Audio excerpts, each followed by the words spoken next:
popular TikToker from Georgia is taking her pain all the way to Hollywood, and the Oscars are this Sunday, and so are the parties. Variety senior TV features editor Emily Longaretta is here to talk about that and more. Welcome back to the show. It's great to see you. You too. All right, let's start with this morning. Parties, okay? So many parties. Yeah? The Oscars happen, but the real fun is afterward. Let's be honest. Heard. The biggest party is always the Vanity Fair party. Yes. So this is where all the A-listers go. This year they're actually doing a live stream of the arrivals, so you can watch on Vanity Fair. You can kind of watch them start interviewing people. Everyone from the big winners of the night. They do outfit changes. It's all about the fashion. I was about to say, you know, that's the only thing I'm watching for. Yes, exactly. They do the big outfit changes, but then it's every A-lister that comes in town, every A-lister, every musician, every new couple makes their debut there. That's the one you definitely want to watch for. But of course, it's not the only party. Netflix has a big party at Mother Wolf this year, Apple at Sunset Tower. Beyonce and Jay-Z have a party at Chateau Marmont. Oh, if we get just out of want here. to swing by there, their Right. annual party is there.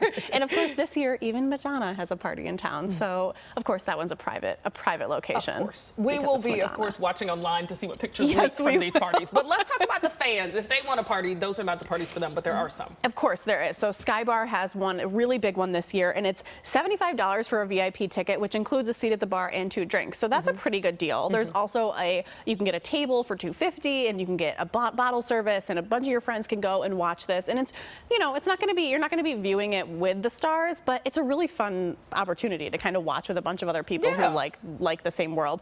Also, I do want to mention that Hollywood Roosevelt also has a party, and that's a place to have a viewing party because that hosted the first Oscars ever.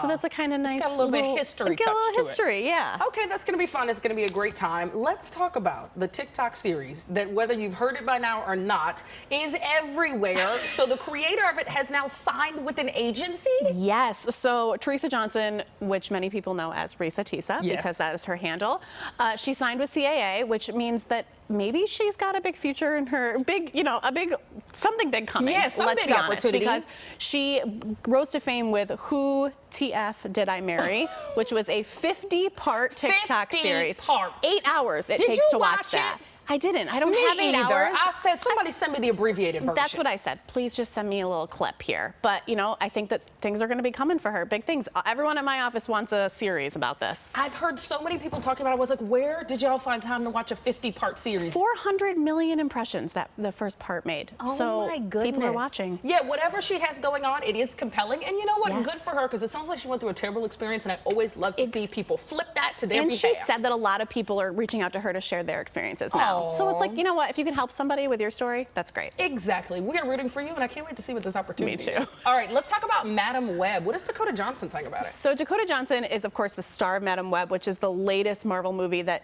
did not do well at the box office, and it did not receive good reviews. She spoke out in a new interview saying that she was actually not surprised at all that the reviews were bad. What? And that she will likely, she's glad she had the experience, but she will likely never be in another one of these movies, and said, I don't make sense in that world. So I think that's pretty interesting for her to say that. But also she went in kind of in depth saying when you sign on to a movie, you're told it's one thing, and then once you get into it, sometimes it turns into something else. So maybe she wasn't quite sure what the story was when she signed on. Did you see this one?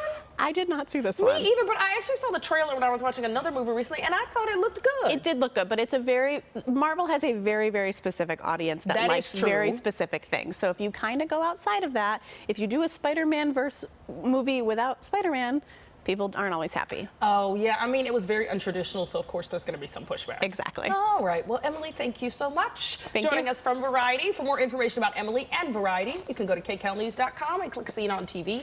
Let's get over to Amy Johnson now and see what's coming up on the 10 at 10.